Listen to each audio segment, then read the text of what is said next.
Hi hello வணக்கம், welcome to சமையல் அகாஸ் கிச்சனின் Tamil channel. இன்றைக்கி நாம் ரொம்ப ஈஸியாக செய்யக்கூடிய அதே சமயம் ரொம்ப சுவையில் ஒரு ஸ்வீட் ரெசிபி தான் எப்படி செய்யலாம் அப்படிங்கிறத பார்க்க போகிறோம். ஒரு 1/4 கப்புக்கு ரவை மட்டும் இருந்தால் போதுங்க. உங்களால் 1/2 கிலோ அளவுக்கு இந்த ஸ்வீட்டை கண்டிப்பாக செய்ய முடியும்.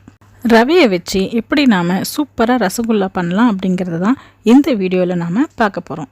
இதுக்கான சில டிப்ஸ் அண்ட் ட்ரிக்ஸ் வீடியோவோட எண்டில் சொல்லியிருக்கேன், அதையும் கவனமாக பார்த்துக்கோங்க. இதுதான் நீங்கள் ஃபர்ஸ்ட் டைம் என்னோடய சேனலை பார்க்குறதா இருந்ததுன்னா என்னுடைய சேனலுக்கு சப்ஸ்கிரைப் பண்ணிக்கோங்க. அதே மாதிரி என்னுடைய பதிவு உங்களுக்கு பிடிச்சிருந்தது அப்படின்னா நோட்டிஃபிகேஷன் பெல் ஐக்கானையும் நீங்கள் கிளிக் பண்ணிக்கலாம். அப்போ தான் நான் புதுசாக போடுற எல்லா வீடியோவும் உங்களுக்கு நோட்டிஃபிகேஷனில் வரும். வாங்க இப்போ செய்முறை எப்படிங்கிறத நம்ம பார்ப்போம். இந்த ஸ்வீட் ரெசிபி பண்ணுறதுக்காக நம்ம சக்கரை பாகு மாதிரி ஃபஸ்ட்டு பண்ணி வச்சுக்கலாம். அதுக்காக ஒரு பாத்திரத்தில் 1 கப் அளவுக்கு சர்க்கரையை நான் சேர்த்துக்கிறேன். 1 கப்பு சர்க்கரையை எல்லாமே சேர்க்காம 1/4 கப்புக்கும் குறைவாக நான் சர்க்கரையை மீதப்படுத்தி வச்சுக்கிறேன். இந்த சர்க்கரையை நான் பின்னாடி யூஸ் பண்ணிக்க போகிறேன். இப்போ நம்ம சேர்த்துருக்கிற சர்க்கரைக்கு 1 கப் அளவுக்கு நான் தண்ணி சேர்த்துக்கிறேன். பிறகு லைட்டாக கிளறி விட்டுக்கோங்க. பிறகு ஒரு ஒரு ஒரு பிஞ்ச் அளவு, அதாவது ஒரு சிட்டிகை குங்குமப்பூ நான் சேர்த்துக்கிறேன். இது சேர்க்கணும்னு அவசியம் இல்லை, லைட்டாக இது கலர் பின்னாடி வரும் அப்படிங்கிறதுனால நான் இதை சேர்த்துக்கிறேன். அதே மாதிரி ஒரு சிட்டிகைக்கு ஏலக்காய் பொடியும் நான் இதில் சேர்த்துக்கிறேன்.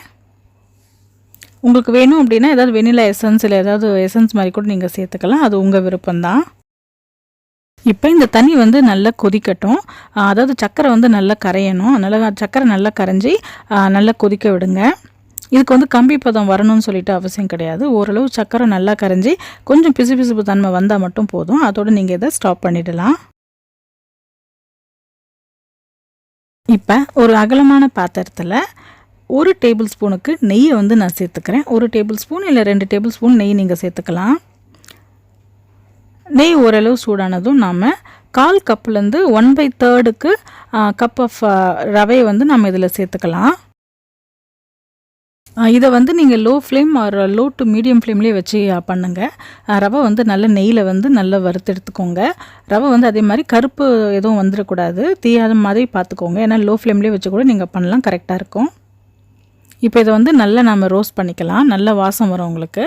ஸோ நல்லா ஒரு 2 to 3 மினிட்ஸு லோ ஃப்ளேமில் வச்சு பண்ணிங்கன்னா கரெக்டாக இருக்கும். இப்போ இதில் நம்ம 2 கப்புக்கு பால் நான் சேர்த்துக்க போகிறேன். அதாவது ஒரு 500 ml பால், அதாவது 1/2 லிட்டர் பாலாவது நம்ம இதுக்கு கண்டிப்பாக தேவைப்படும். ஸோ அதனால் ஃபர்ஸ்ட் நான் 1 கப் அளவுக்கு பால் சேர்த்து ரவை எந்த கட்டியும் இல்லாமல் நல்லா கிளறி வச்சுக்கிறேன். இப்போ நான் 2 கப்பு தனித்தனியாக ஊற்றுறதுனால ஃபஸ்ட்டு கப்பு ஊற்றி கட்டி இல்லாமல் கிளறிட்டு பிறகு நான் என்னோடய பால் செகண்ட் கப்பு ஊற்ற போகிறேன்.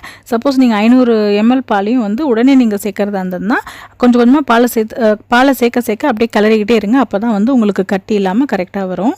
இப்போ நான் 2வது கப்பு பாலையும் சேர்த்துட்டு நீங்கள் ஃப்ளேமை மீடியம் டு ஹை ஃப்ளேமில் நீங்கள் மாற்றிக்கலாம். ஸோ இப்போ மாற்றிட்டு தொடர்ச்சியாக கிளறிக்கிட்டே இருங்க. கிளறதை ஸ்டாப் பண்ண வேண்டாம்.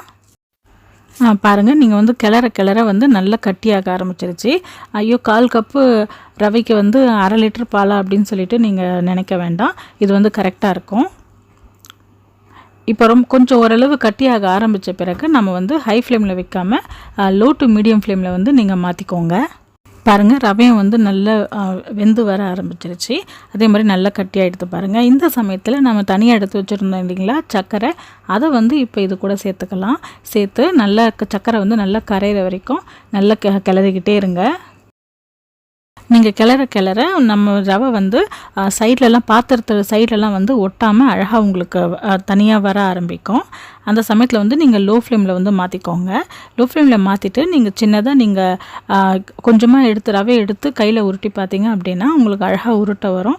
ஸோ அதுதான் கரெக்டான பக்குவம். ஸோ இந்த சமயத்தில் நீங்கள் அடுப்பை அணைச்சிடலாம். அணைச்சிட்டு அந்த நம்ம ஹீட் இருக்குது இல்லைங்களா, நம்ம பாத்திரத்தோட ஹீட்டு, அதுலேயே நீங்கள் இன்னும் கொஞ்சம் நேரம் கிளறி வைக்கலாம். இப்போ உங்களுக்கு வேணும் அப்படின்னா 1 டீஸ்பூனுக்கு நெய்யை இதில் நீங்கள் சேர்த்துக்கலாம். நான் எதுவும் சேர்க்கலை, எனக்கு ஃபஸ்ட்டு ஆட் பண்ணினா நெய்யை கரெக்டாக இருந்தது. இப்போ நீங்கள் அதே பாத்திரத்துலேயே நம்ம இந்த ரவையை ஓரளவு நல்லா பரப்பி விட்டுட்டிங்க அப்படின்னா உங்களுக்கு கொஞ்சம் சீக்கிரமாக ஆறிடும். அப்படி இல்லை அப்படின்னா நீங்கள் வேறொரு பாத்திரத்தில் கூட மாற்றி நல்லா ஆறுற மாதிரி நீங்கள் இதை பண்ணிக்கோங்க. இப்போ நம்ம கரண்டியில் ஒட்டின்னு இருக்கிறதுலாம் ஒரு ஸ்பூன் மூலமாக நம்ம எடுத்துடலாம். அதே மாதிரி இப்போ உங்களுக்கு வேணும் அப்படின்னா இந்த ரவை வந்து ஆறுற சமயத்தில் கூட நீங்கள் பாகை வந்து நீங்கள் செய்யலாம்.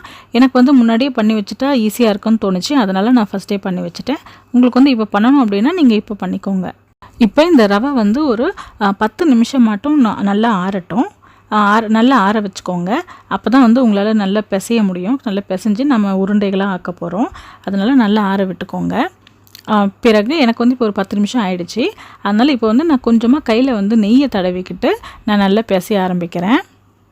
இப்போ இதை நல்லா வந்து பிசையணும். அப்போ தான் வந்து உங்களுக்கு கரெக்டாக அந்த சாஃப்ட்னஸ் வந்து உங்களுக்கு ரவையில் அந்த ரசகுல்லா பண்ணும்போது வரும். அதனால் நல்லா இந்த மாதிரி பிசைஞ்சு எடுத்துக்கோங்க. உங்களுக்கு கையில் வந்து அவ்வளோவா எதுவும் ஒட்டக்கூடாது. அந்த மாதிரி நீங்கள் நல்லா பிசைஞ்சுக்கோங்க. உங்களுக்கு அப்பப்போ கையில் ஒட்டுற மாதிரி ஃபீல் பண்ணினீங்க அப்படின்னா கொஞ்சம் கொஞ்சமாக நெய் அந்த மாதிரி சேர்த்து கையில் தடவிக்கிட்டு நீங்கள் அப்பப்போ பிசைய ஆரம்பிங்க. அப்போ தான் உங்களுக்கு வந்து கரெக்டாக இருக்கும். நம்ம நல்லா பிசைய இது வந்து ஒரு சாஃப்டான மாவு பதத்துக்கு வந்து வர்ற மாதிரி வந்துடும். ஸோ அதுதான் வந்து ரசகுல்லா பண்ணுறதுக்கு கரெக்டான பக்குவம் அது. இப்போ கையில் இன்னும் கொஞ்சம் நெய் எடுத்துக்கிட்டு கையில் நம்ம நல்லா தடவிக்கலாம். பிறகு கொஞ்சமாக ஒரு லெமன் சைஸ் இல்லை ஸ்மால் லெமன் சைஸ் அளவுக்கு கொஞ்சமாக நம்ம இந்த மாவை எடுத்து உள்ளங்கையில் வச்சு நல்லா நம்ம உருட்டிக்கலாம். இதில் வந்து நம்ம எந்த ஷேப் வேணாலும் பண்ணிக்கலாம். நீளவாட்டிலையும் பண்ணிக்கலாம், இல்லை உருண்டைகளாகவும் பண்ணிக்கலாம். எனக்கு வந்து உருண்டைகளே வந்து கரெக்டாக இருக்கிற மாதிரி தோணுச்சு. அதனால் நான் சின்ன சின்ன உருண்டைகளாக நான் பண்ணிக்க போகிறேன்.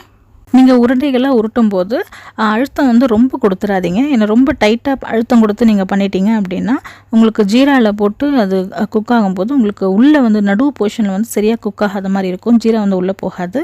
அந்த சாஃப்ட்னஸ் வந்து உங்களுக்கு வராது. வெளியே நல்லாயிருக்கும், உள்ளே வந்து நல்லா இல்லாத மாதிரி இருக்கும். அதனால் ஓரளவு மட்டும் கொஞ்சம் ப்ரெஷர் கொடுத்து நீங்கள் பண்ணினீங்கன்னா கரெக்டாக இருக்கும். ஸோ இந்த மாதிரி அழகாக உருண்டைகளை நீங்கள் எல்லாத்தையுமே பண்ணி வச்சுக்கலாம்.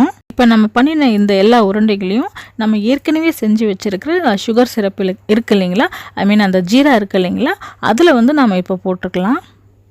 இப்போ இது எல்லாத்தையுமே நம்ம போட்டுட்டு திரும்பவும் நாம் அடுப்பில் வச்சு ஹை ஃப்ளேமில் வச்சு ஒரு 10 நிமிஷம் மூடி போட்டு நல்லா இதை குக் பண்ணிக்கலாம். இப்போ பாருங்கள் 10 நிமிஷம் கழித்து நான் தட்டை எடுத்துட்டேன். பாருங்கள் நல்லா வந்து உருண்டைங்க வந்து இன்னும் கொஞ்சம் பெருசாக இருக்குது. உங்களுக்கு வேணும் அப்படின்னா நீங்கள் ப்ரெஷர் குக் பண்ணுறதா இருந்தால் கூட நீங்கள் இது பண்ணலாம். ப்ரெஷர் குக் பண்ணுற மாதிரி இருந்தது அப்படின்னா ஒரு விசிலுக்கு வச்சு நீங்கள் பண்ணுங்கள்.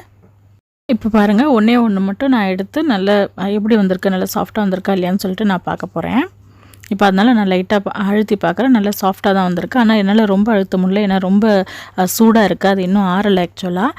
அதனால் நான் வந்து இது நல்லா ஆற வச்சிடறேன். ஒரு மணி நேரம் அந்த மாதிரி நல்லா ஆறின பிறகு நான் எடுத்து காமிக்கிறேன் உங்களுக்கு. பாருங்கள், அவ்வளோதாங்க, நம்முடைய சூப்பரான ரவையில் செஞ்ச ரசகுல்லா ரெடி ஆயிடுச்சு. இதை வந்து நல்லா 1 மணி நேரம் நல்லா ஊற வச்ச பிறகு நான் இப்போ இதை சர்வ் பண்ண போகிறேன். எனக்கு உடனே சாப்பிட்ணும் போல் இருக்குது, அவ்வளோ நல்லா வந்திருக்கு. நான் வந்து சில டிப்ஸ் அண்ட் ட்ரிக்ஸ் வந்து சொல்கிறேன் அப்படின்னு சொன்னேன் இல்லைங்களா. ஸோ முதல் டிப் வந்து என்ன அப்படின்னா, நம்ம வந்து எடுத்துக்க வேண்டிய ரவை வந்து இருக்குது. இப்போ ஃபைன் ரவை அப்படின்னு சொல்லிட்டு இருக்கோம் இல்லைங்களா. ஸோ அந்த ரவை எடுத்து பண்ணிங்க அப்படின்னா இது வந்து உங்களுக்கு ரொம்பவே ஈஸியாக வரும். கொஞ்சம் ரவை வந்து கொஞ்சம் பெருசாக இருக்கிற மாதிரி உங்களுக்கு இருந்தது அப்படின்னா ஃபர்ஸ்ட்டு வந்து நெய் எதுவும் சேர்க்காம ரவையை வந்து ட்ரை ரோஸ்ட் மாதிரி பண்ணிக்கோங்க. ட்ரை ரோஸ்ட் பண்ணின பிறகு அதை நல்லா மிக்சியில் போட்டு நல்ல மாவாக நீங்கள் அதை பண்ணிக்கோங்க. பிறகு நம்ம அடுப்பில் வச்சு கொஞ்சமாக நெய்யை விட்டு அந்த மாவா பண்ணின ரவையை வந்து நம்ம வறுத்துக்கோங்க. வறுத்த பிறகு நம்ம பண்ணுற மாதிரி பால் ஊற்றி அந்த மாதிரி இப்போ பண்ணின ப்ரொசீஜரை வந்து நீங்கள் அப்படியே கண்டினியூ பண்ணுங்கள். ஏன்னா பெரிய ரவையாக இருந்தது அப்படின்னா உங்களால் நீங்கள் வந்து மாவு பிசையும் போது அது சரியாக வந்து உங்களுக்கு வராது. அப்போ உங்களுக்கு ரசகுல்லாம் வந்து ரொம்ப ஹார்டாக இருக்கிற மாதிரி இருக்கும், நல்லா இருக்காது சாப்பிட்டா. ரெண்டாவது டிப் வந்து நீங்கள் ரசகுல்லாவுக்கு உருண்டைகள் வந்து உருண்டைகள் வந்து பண்ணும்போது ரொம்ப அழுத்தம் கொடுத்து பண்ணாதீங்க.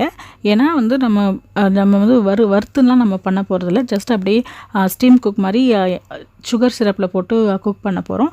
அந்த மாதிரி சமயத்தில் வந்து உங்களுக்கு வெளியே வந்து மட்டும் நல்லா குக் ஆகிருக்க மாதிரி இருக்கும், உள்ளே வந்து உங்களுக்கு அந்த ஜீரா வந்து போகாது. அதனால் கொஞ்சம் அழுத்தம் மட்டும் கொடுத்து நீங்கள் பண்ணுங்கள். அதுக்காக ரொம்ப குறைவாக கொடுத்துடாதீங்க.